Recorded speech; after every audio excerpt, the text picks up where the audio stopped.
The survey kit weighed 11 kilos and I carried it every morning at first light, down through the scrub shelf and into the lower basin where the Catalogued hunted. 47 days I'd been doing that. Same route, same slow careful movement through the silvergrass, same pause at the boulder shelf to glass the far tree line before descending. I had a tagging gun, a passive signal receiver, a voice recorder, and a protein bar habit that had made me something of a curiosity to the local wildlife. That last part is where this story starts. Day 3, I found the first of them watching me from the ridge. Just the eyes, 8 of them, arranged in a shallow arc, bioluminescent teal, low to the ground. Catalogued hunt with distributed spacing, 1 animal per quadrant of the approach, so by the time you see one, you are already inside the net. The standard protocol is to back away slowly and not look threatening. I did not back away. I sat down on a flat stone, opened my field log, and started writing observations while keeping the eye cluster in my peripheral vision. The watching stopped after 40 minutes. I wrote, Subject 1, female based on carapace width. Observed me for approximately 0.67 hours without approach. Retreated without incident. Initial assessment, curious, not hungry. On day 7, she left something at the edge of my sight marker. A small creature, freshly killed, laid with its neck broken cleanly. I had been leaving protein bar halves near their den entrance for 4 days, not to feed them, just as an olfactory introduction, the way you'd hand a business card to someone you were going to be working next to for a long time.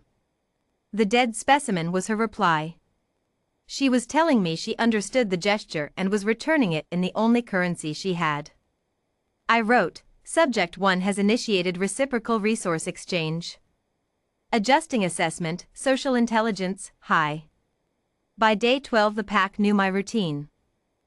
The smallest of them, a young male with 1 slightly bent foreleg, started appearing at the edge of my morning transit path, spacing himself exactly 15 meters back, moving when I moved. Not following me. Paralleling me, the way a pack member moves beside a unit, not behind prey. I started calling him Bracket, because of how he positioned himself at the margin of every scene I walked into, always just at the corner of the frame. By day 20, Bracket was sleeping pressed against the outside of my tent wall at night. I could hear the faint chittering he made when he dreamed.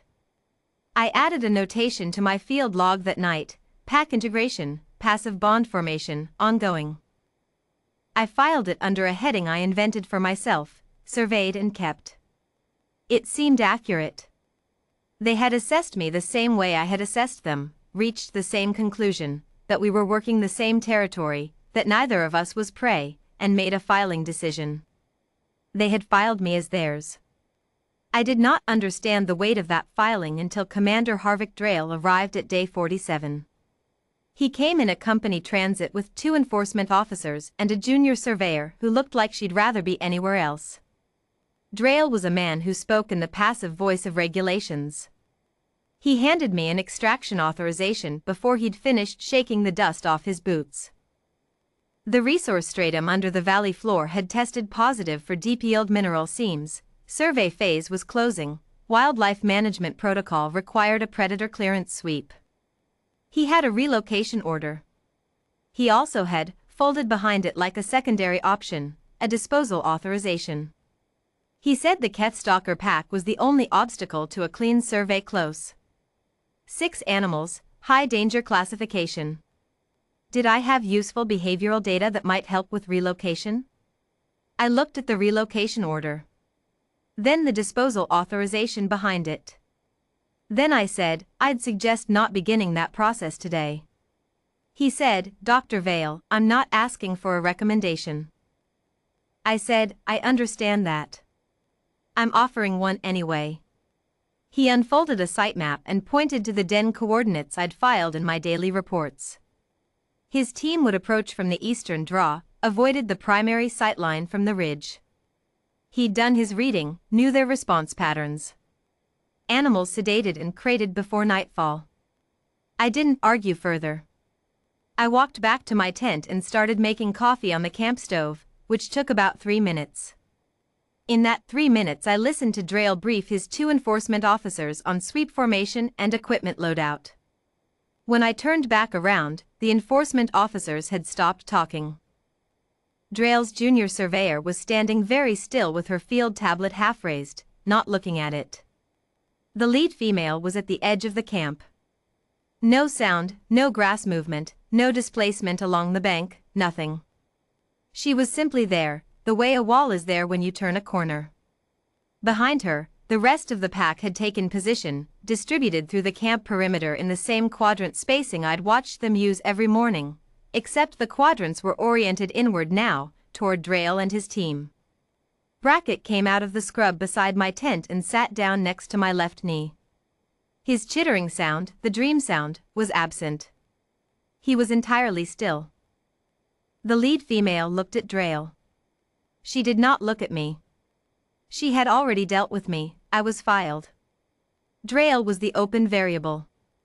She was running her assessment. One of the enforcement officers said, very quietly, "Commander." Drayle did not move. He was experienced enough not to make a sudden movement, which I'll give him. He said, still in the passive voice of regulations, "The sedation equipment is in the transit." I said, "It is."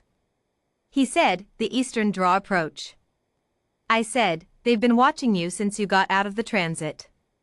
The eastern draw is their approach, not yours." The junior surveyor sat down on a camp stool very carefully, like she was trying not to exist. The lead female took 3 steps forward.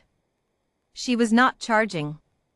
She was closing the distance to a precise interval, close enough that the size comparison between her and Drayle's team was no longer something you could rationalize away. She weighed roughly 240 kilos. Her carapace had the faint silver scar tissue along the forward edge that I'd logged on day 1. Her 8 eyes caught the morning light and held it. She sat down. Not at my feet. Not facing me. She sat at a point equidistant between me and Drayle's team, oriented toward them, and she did not look away from Drayle. I said, "I think what she's telling you is that the filing on this territory has already been completed." Drayle said, "I have legal authority under the extraction charter."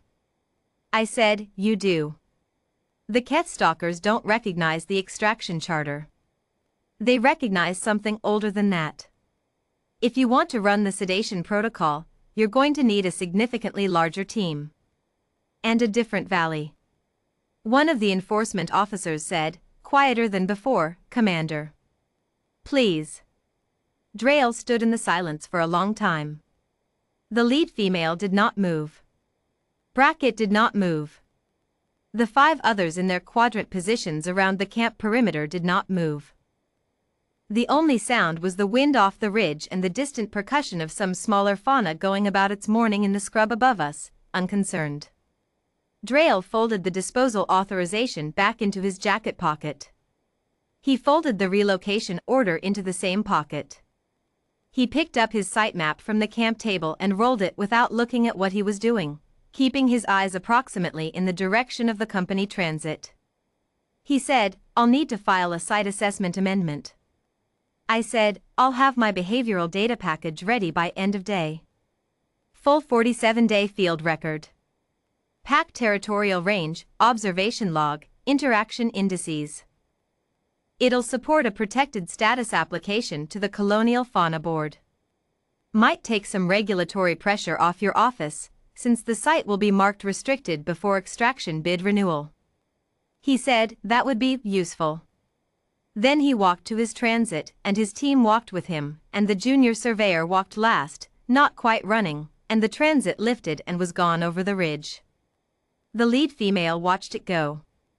Then she stood, walked past me toward the southern bank of the basin, and the rest of the pack filtered back into the scrub the way water filters through rock, present, then absent, without drama.